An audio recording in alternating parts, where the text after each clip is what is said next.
Vous avez déjà vu un chat craquer? Eh bien, Whiskas a créé les émincés en fine gelée. Oh, c'est fou l'effet que ça leur fait. Ce sont les Suisses qui craquent complètement devant ces séducteurs invétérés. Avec 1 700 000 chats qui vivent dans un tiers des foyers du pays, nous sommes vice-champions d'Europe, juste derrière la Russie. Et nous ne lésinons pas à la dépense pour les nourrir. Un marketing très inventif se dispute ce marché juteux. Françoise n'est pas du genre à se laisser berner par la pub, mais elle veut le meilleur pour son jeune chat Ramsès. Devant le choix immense de ce magasin spécialisé, elle est totalement perdue. Voyons ce qui paraîtra le plus appétissant à Ramsès.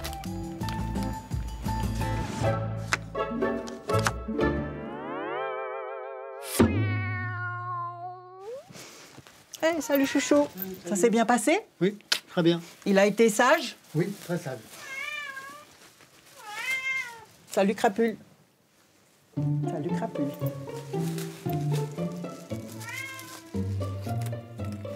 Françoise propose à son chat 4 pâtés. Elle en a choisi 2 parmi les produits disponibles en grande surface et les 2 autres dans les gammes premium et bio. Sans hésiter, Ramsès commence par les pâtés d'entrée de gamme. Puis il picore. Il goûte à toutes les gamelles, sans rien gaspiller. En pleine croissance, Ramsès mange de tout, mais on sait qu'en vieillissant, les chats deviennent souvent très sélectifs. Pour comprendre ce qui guide le choix alimentaire du chat, nous avons consulté une des rares spécialistes de nutrition animale en Suisse.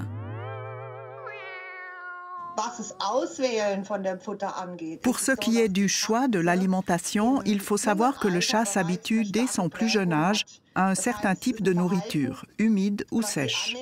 Il adopte certains comportements alors qu'il est relativement jeune.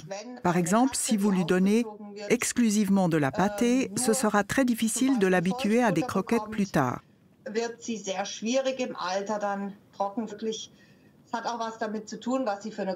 Le contraire est vrai aussi. Les chats s'habituent à une consistance et ils sont aussi très intuitifs. S'ils apprennent à ne manger que de la nourriture sèche, alors il est difficile de leur faire changer d'habitude. C'est possible, mais ils sont vraiment très exigeants, ça c'est sûr. Dans cette clinique vétérinaire lyonnaise, on aide les propriétaires de chats à identifier les besoins nutritionnels de leur animal. Des besoins qui sont très différents de ceux des félins sauvages. Un petit peu en surpoids. Un petit peu en surpoids. Un petit peu.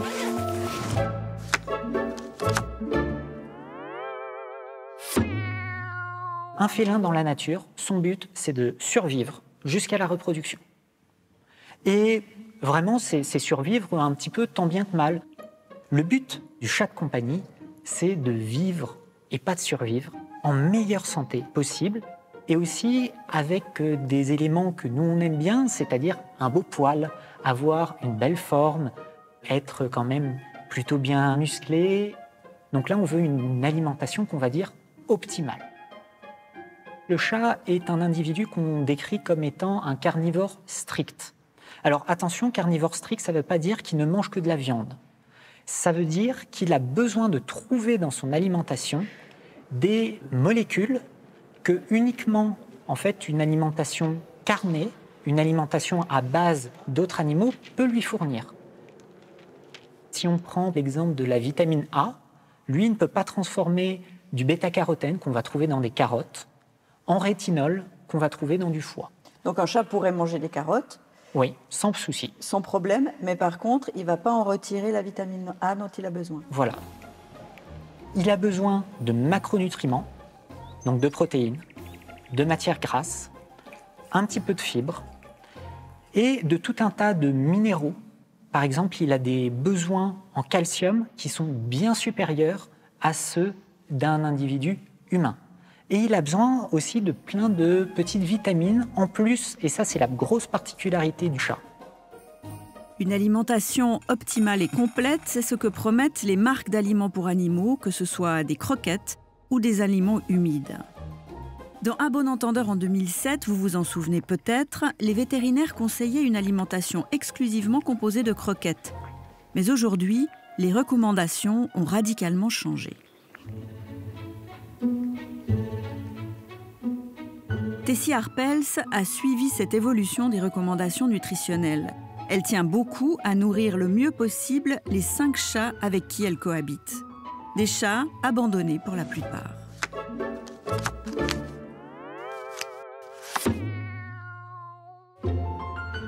Pas question de leur acheter n'importe quelle nourriture.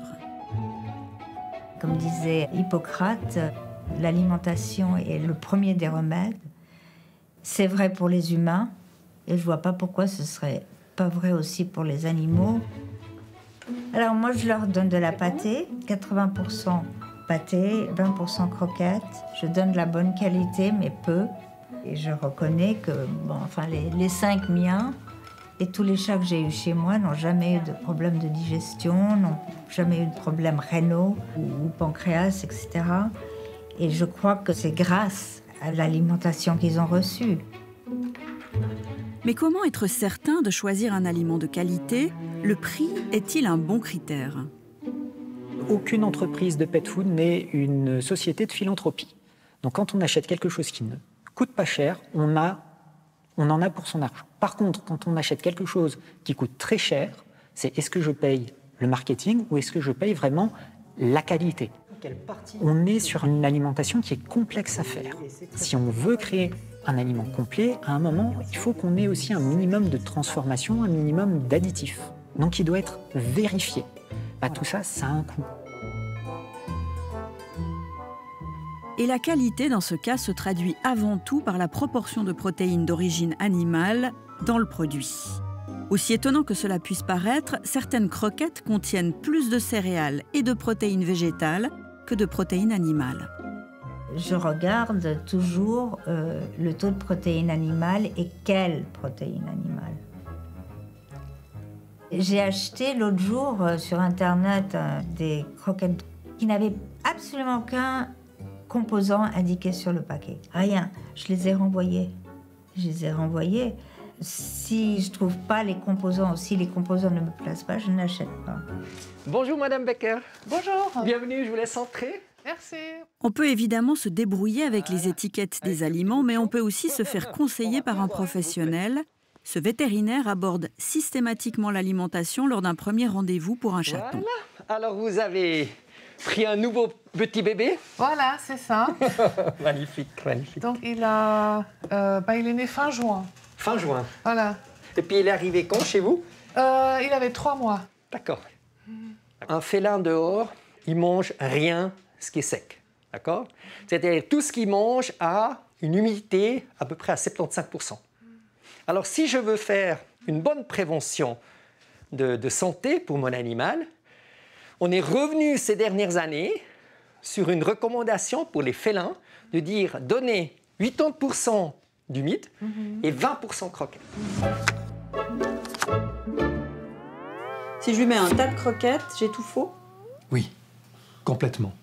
Qu'est-ce que ça veut dire au niveau métabolique? C'est-à-dire, je vais mettre à contribution le système urinaire, j'ai plus de risques de former des cristaux, j'ai plus de risques d'accélérer le problème des insuffisances rénales, qui est quand même un des gros problèmes du chat un peu plus âgé, et aussi souvent une des raisons pourquoi on perd nos petits félins, parce qu'il n'y a jamais eu assez d'eau dans son corps. Par ailleurs, c'est important de savoir que le chat mange tout au long de la journée. Il prend plusieurs petits repas. C'est important de le prendre en compte et de lui proposer autant de petits repas que possible pour qu'il retrouve le sentiment de la chasse.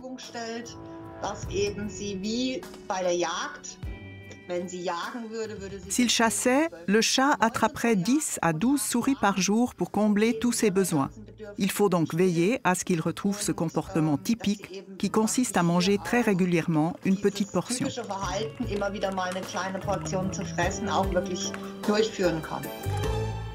Je peux, avec les croquettes, un tout petit peu faire semblant de chasse aussi à l'intérieur en mettant à plusieurs endroits quelques croquettes où le chat va circuler et puis le chat va après regarder est-ce qu'il y a quelque chose. Et s'il y a quelque chose, je mange. Mais s'il n'y a rien, ok, je vais regarder sur les autres petits spots, comme il le fait à l'extérieur.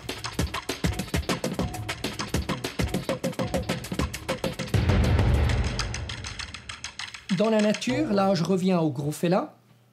Là, je chasse, j'ai attrapé cette gazelle et je vais soit la tirer sur mon arbre, comme ça je suis en sécurité à cause des autres, soit je mange un maximum, puis après je me déplace et je régurgite le tout. Et après j'ai le temps de manger. C'est-à-dire la régurgitation chez le félin est physiologique. Il mange très très vite et beaucoup, beaucoup, beaucoup. Et ça, la plupart des propriétaires ne sont pas super heureux. Parce qu'après, ils se posent des questions. Est-ce que c'est maladie? Est-ce que c'est une pathologie? Pourquoi il fait ça? Et puis surtout que la plupart du temps, quand le chat régurgite sur le tapis du salon, on ne lui laisse pas le temps d'y revenir manger quand il aura faim. Exact. C'est ramassé et tout de suite nettoyé. Mon Dieu, c'est dégueulasse. Les mêmes problèmes d'obésité que nous avons chez l'être humain, nous les avons chez les chats d'appartement. C'est clair, la courbe, elle est parallèle. Alors dans l'appartement, on revient sur notre parcours de chasse. C'est aussi une des raisons pourquoi on dit c'est important qu'il a ces petits chats, qu'il va sauter sur l'armoire, aller là derrière, dans l'autre pièce, etc. Qu'il bouge un tout petit peu pour brûler ces calories qu'autrement il ne brûle pas. Puis après, on a ces problèmes d'obésité.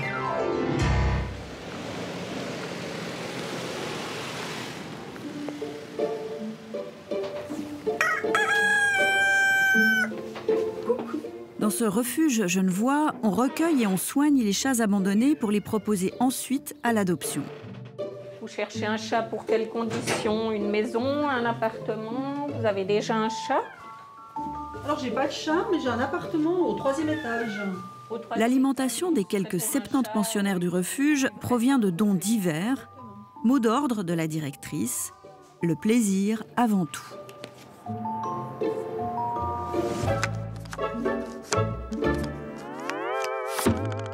C'est vrai qu'actuellement, il y a une mode de vouloir absolument donner de la nourriture très saine à son chat pour qu'il ait une bonne santé et qu'il ait une bonne vie. Mais disons que sur 20 ans de vie, je pense que se faire un petit peu plaisir et puis avoir de la nourriture, même si c'est pas excellent comme nous, hein, d'ailleurs on mange pas que des choses très très saines, eh ben, c'est pas très grave, quoi. Il faut aussi que le chat ait du plaisir à manger et puis la personne du plaisir à le nourrir. Et être tout le temps dans le contrôle, surtout pour des chats d'appartement qui n'ont pas du tout d'autre choix, quoi, qui ne peuvent pas éventuellement aller chasser des souris ou bien aller manger chez le voisin, quoi. C'est vraiment des chats qui passent leur journée à attendre, qui ont très très faim et puis qui peuvent devenir nerveux et puis qui c'est pas une relation forcément positive.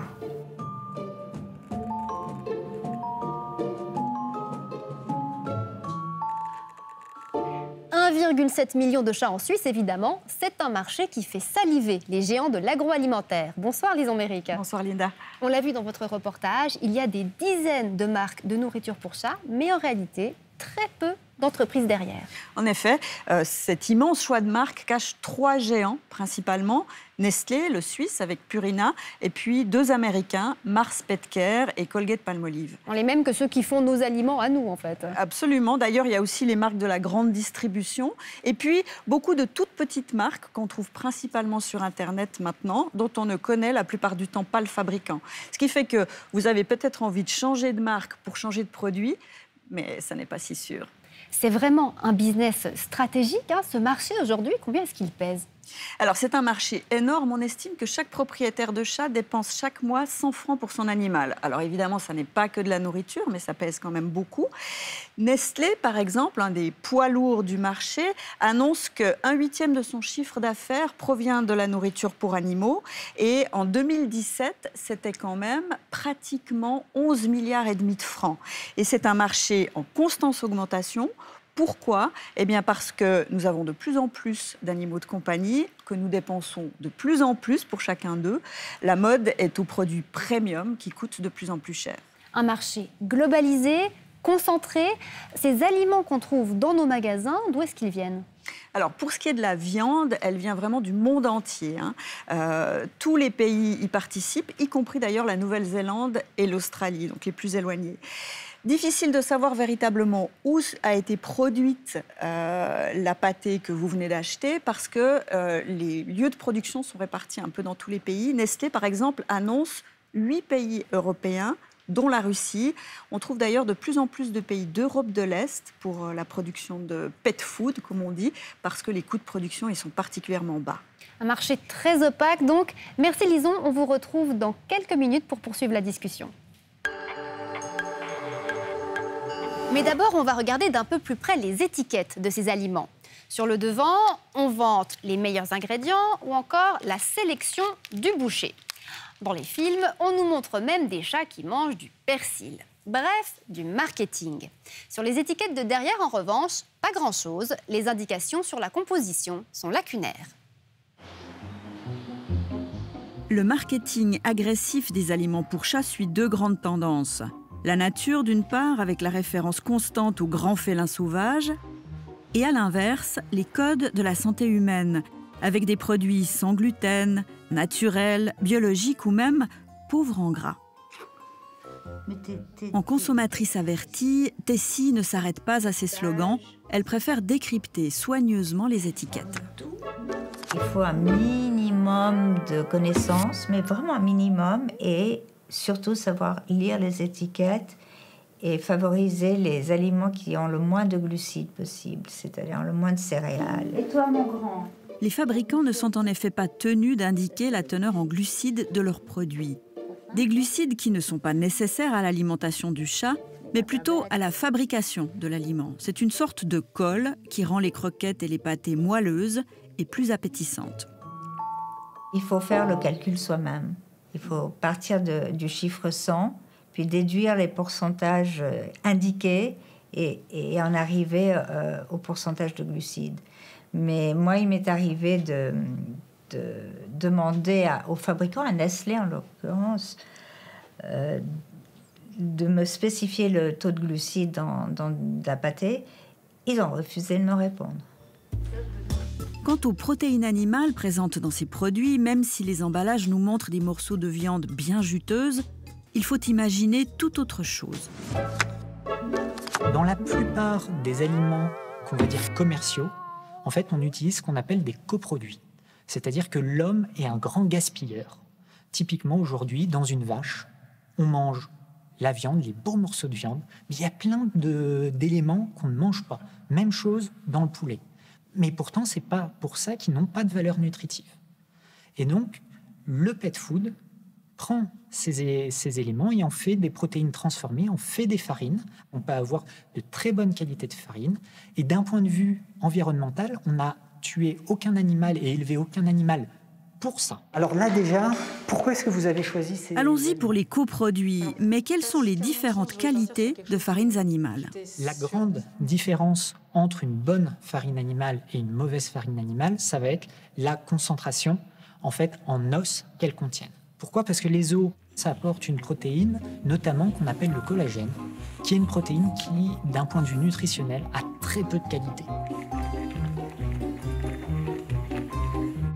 Alors comment savoir si la farine animale est de bonne qualité? Le truc, c'est de comparer la teneur en phosphore et en calcium du produit. Plus de calcium que de phosphore signale une bonne qualité nutritive. Ce serait tout simple si cette information était toujours disponible. On trouve rarement, surtout dans les étiquettes premier prix, le taux de calcium et le taux de phosphore. Pourquoi c'est important? Si j'ai plus de phosphore que de calcium, je peux avoir une maladie qui va entraîner la désossification de l'animal. Une sorte d'ostéoporose qui ensuite entraîne une maladie des os de verre. On se méfie donc des produits qui ne donnent pas ces informations sur leurs emballages, ou au moins on évite de ne donner que cet aliment sur de longues périodes. Et pour savoir ce qui est bon ou pas pour nos petits chats, il a mis le nez dans la pâtée. Bonsoir Stéphane Fontanet. Bonsoir Linda. Plaisir de vous retrouver en ce début 2021. Alors vous avez acheté des pâtés pour chats adultes, des aliments complets au bœuf, et vous êtes allé y chercher du calcium, du phosphore et des protéines. Pourquoi ces trois éléments?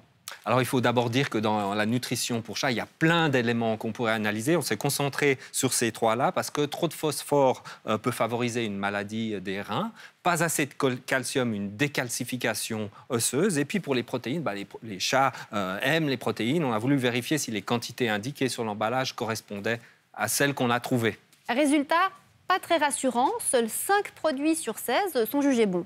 Oui, il s'agit de Whiskas, Bioplan et Real Nature. Ils font plus que le minimum en indiquant les teneurs en calcium et en phosphore, ce qui n'est pas une obligation sur les emballages, donc c'est un bon point. Bon résultat aussi pour Chat. C'est un des moins chers de la sélection, 2,48 chez Aldi au kilo.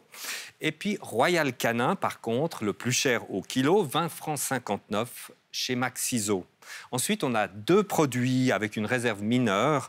Ils contiennent 3 fois et demi plus de phosphore que recommandé, mais ils ont un bon apport en calcium. Il s'agit de Purina Vital Balance, 11,47 au kilo chez Migros, et de la pâtée M-Budget, une des moins chères, à 2,50 le kilo. Ensuite, 4 produits sur lesquels le laboratoire a des réserves importantes. Exact. Et là, on trouve trop de phosphore, mais aussi trop de calcium, plus de 3 fois le minimum recommandé.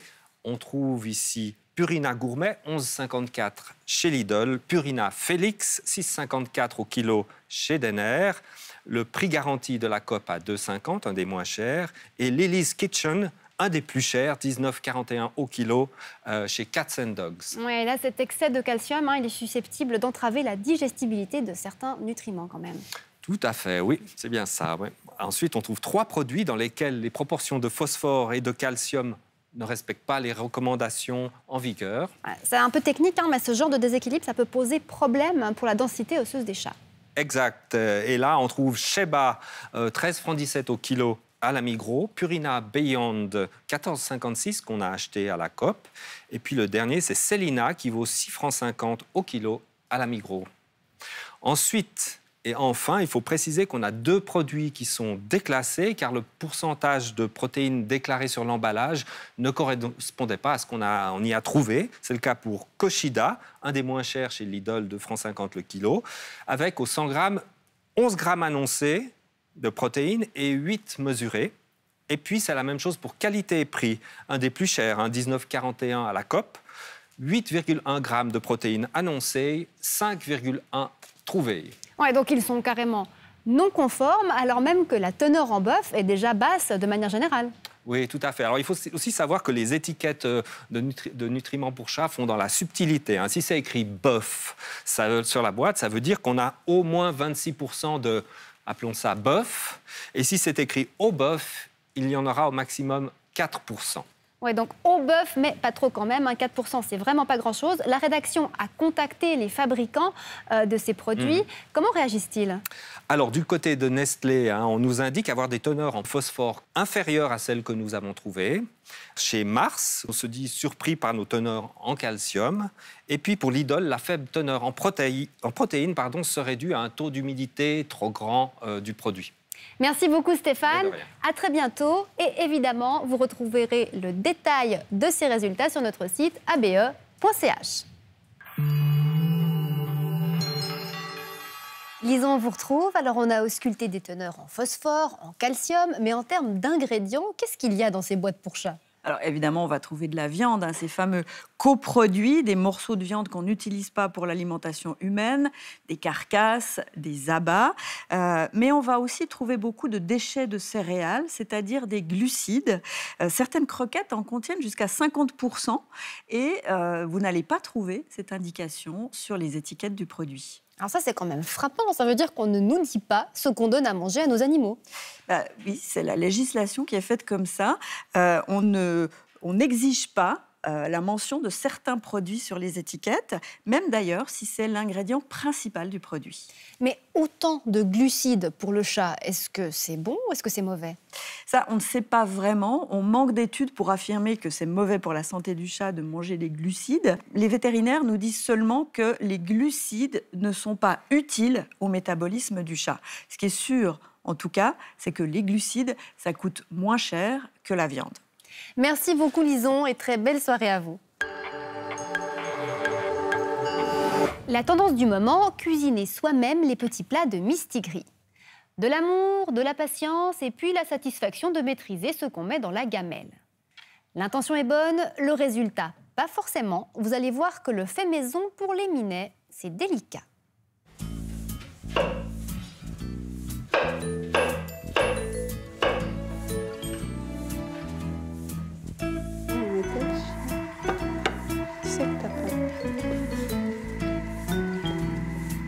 suis en train de couper du porc pour mes chats, dans le but de leur faire des Tupperware avec des courgettes pour leur repas sur les 15 prochains jours. J'aimerais le faire qu'une fois par mois, mais j'ai pas suffisamment de place à mon congélateur. Donc environ 2 fois par mois, puis ça me dure environ 3 heures de temps. Ils sont de plus en plus nombreux, ces propriétaires de chats qui évitent la nourriture industrielle. Sur Internet, on trouve quantité de conseils et de produits pour ces sources alimentaires, des proies entières par exemple, des souris ou des poussins qu'on achète congelés. Tabata, elle, a choisi des recettes à base de viande crue et de légumes cuits. Au début, je faisais un peu toute seule par rapport à ce que j'ai trouvé sur Internet. Ils avaient pris un peu de poids, j'étais pas très convaincue, j'avais un peu peur. Et du coup, c'est là que je suis passée vraiment par l'aide d'une nutritionniste en France qui m'a fait un questionnaire de 3 ou 4 pages pour analyser les besoins des 2 chats.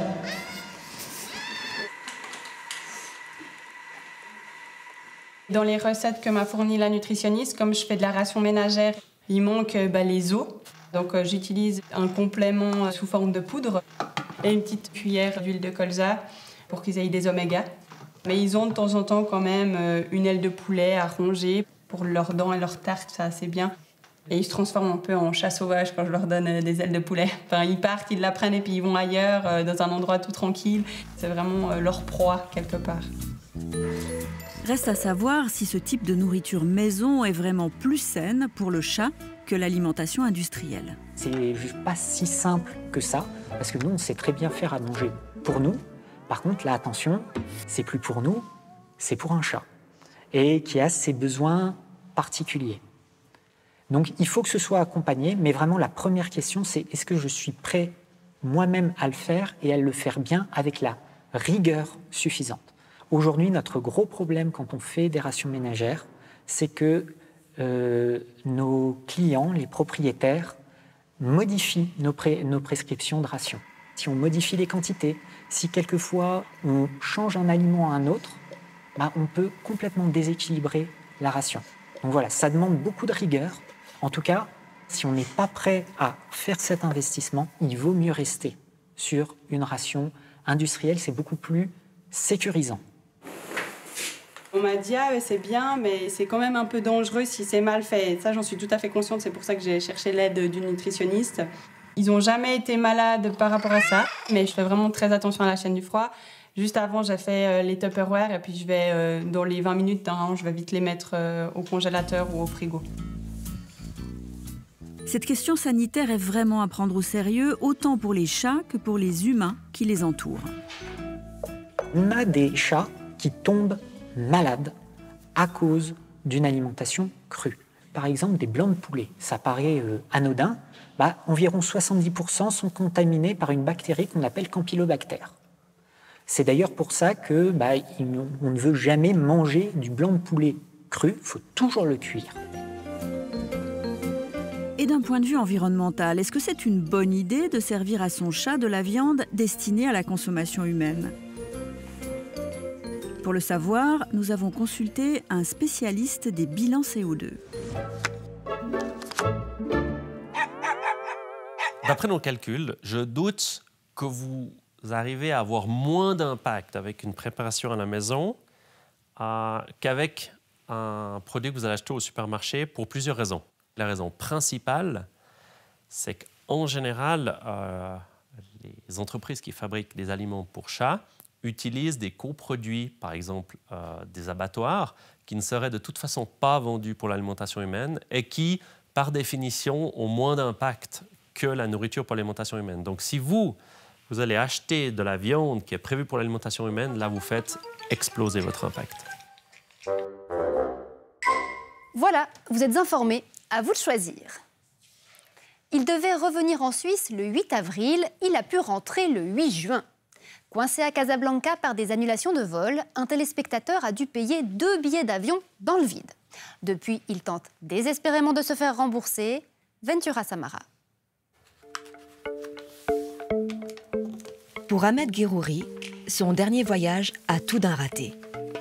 Surpris par la pandémie du Covid-19, ce Suisse d'origine marocaine subit à Casablanca un confinement très strict. J'ai pris un billet de voyage aller-retour de Genève à Casablanca par la Royal Air Maroc. Je suis parti le 25 février et je devais rentrer en Suisse le 8 avril. Mais le 6 avril, on m'informe que le voyage est annulé pour cause de coronavirus. Par email, il essaye d'obtenir l'information d'une prochaine date pour son retour à Genève. La réponse est laconique. On lui indique 2 numéros de téléphone qu'il appelle fréquemment.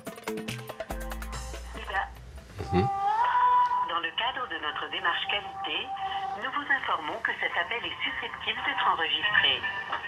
Vous pouvez exercer vos droits en écrivant à l'adresse DPO, siège Royal Air Maroc, aéroport Casa-Enfa, Casablanca 20200 Maroc, ou par mail à dpo@royalairmaroc.com.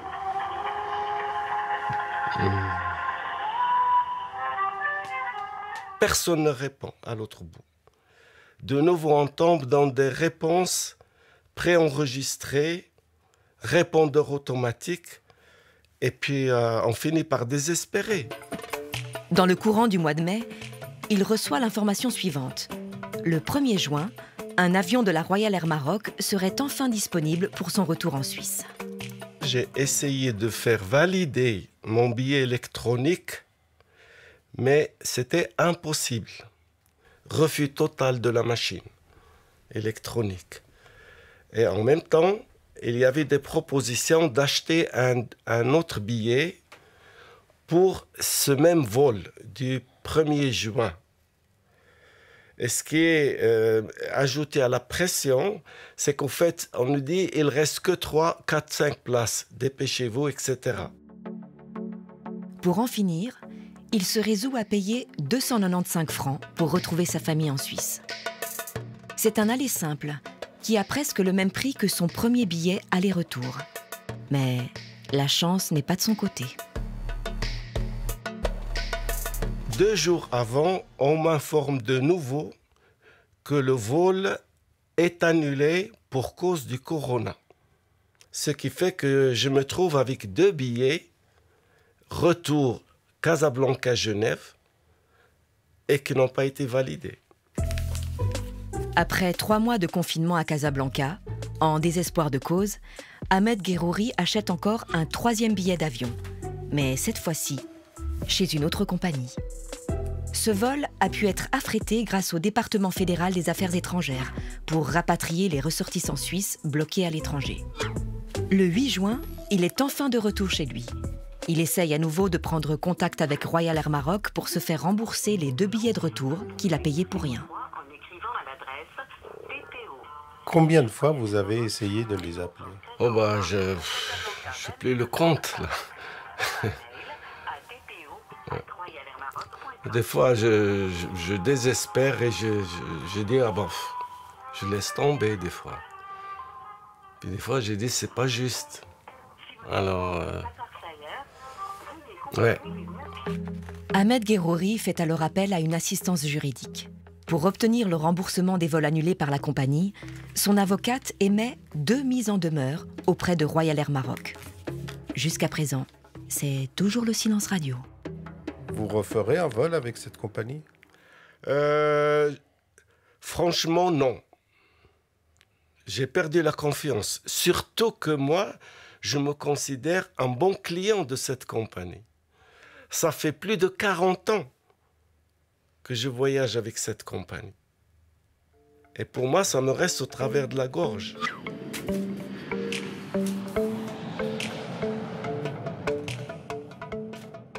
Nous avons évidemment contacté Royal Air Maroc pour obtenir des explications sur ce cas, mais là encore, l'entreprise n'a pas daigné répondre.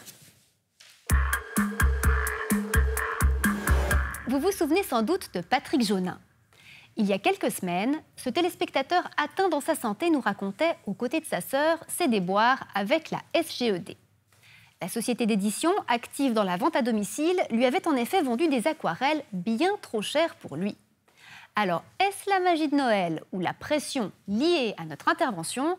En tout cas, l'entreprise vient de lui reverser 7 300 francs et de lui faire don des aquarelles de la discorde. 5 ans après la transaction, tout est enfin bien qui finit bien pour notre téléspectateur. On termine l'émission avec un petit café glacé.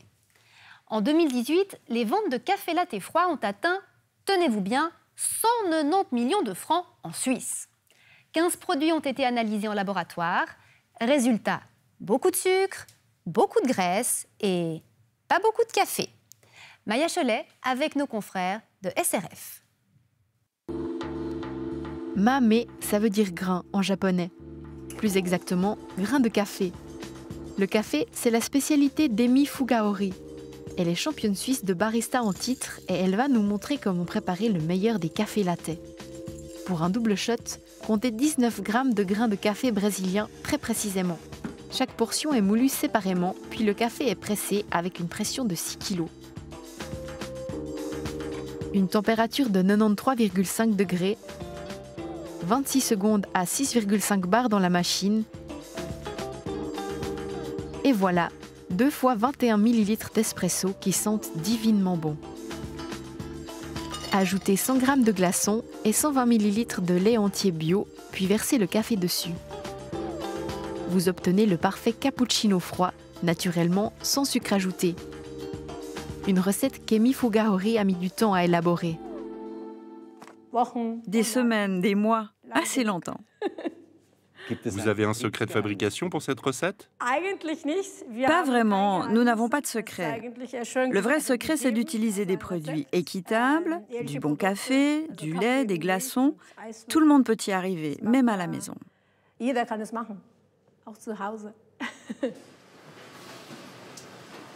Depuis 16 ans, l'industrie alimentaire s'est lancée dans la production de café au lait froid et le succès est énorme. L'an passé, le leader du marché, Emi, et ses concurrents ont réalisé un chiffre d'affaires de près de 190 millions de francs avec ces boissons. Kassensturz et le magazine de consommateurs Saldo ont fait tester 15 de ces cafés au lait froid, à l'avoine ou aux amandes, parmi les plus vendus en Suisse. Le laboratoire a cherché les substances nocives, les additifs indésirables et déterminé le taux de graisse, de sucre et de caféine. Bonne nouvelle, toutes les boissons sont irréprochables sur le plan du cadmium, du carragénane ou des phosphates. Mais les taux de graisse et de sucre sont importants dans tous les cafés latte. Commençons par le Oké Ice Coffee Macchiato. Cette boisson contient 10,5 g de graisse et 27 g de sucre, dont 14,7 g de sucre ajouté. C'est énorme. Note 2,7 sur 6, insatisfaisant. Valora, qui commercialise la marque Oké, a répondu qu'il existe également un café glacé sans sucre ajouté et avec du lait allégé. Également insatisfaisant, avec la note de 2,7, le café latte macchiato de Denner, avec des valeurs similaires pour le sucre et la graisse. Denner conteste cette note. Pour eux, ces valeurs élevées sont dues à la plus grande taille de leur gobelet.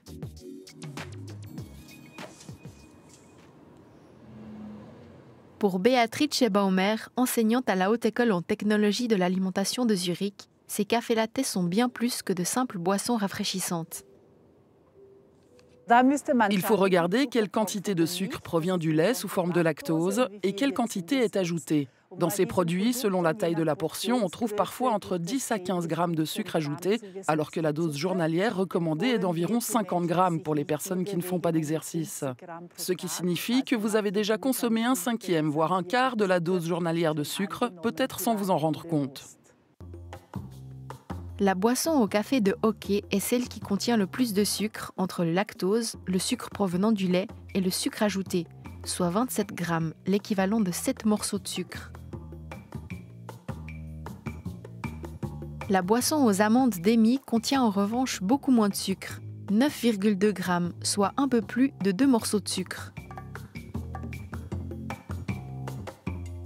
Et ces boissons sont parfois aussi très grasses, près de 11 grammes pour le café latte de Denner. Je dis toujours que si vous avez soif, vous devriez vraiment boire de l'eau. Ces produits sont comme des snacks sous forme liquide. Il faut en être conscient. Voici les cafés latte qui ont obtenu un score suffisant. L'astérisque indique ceux dont la teneur en caféine a été jugée trop faible. Résultat, 7 boissons au café sur les 11 ayant obtenu la mention suffisante ne contiennent que très peu de café.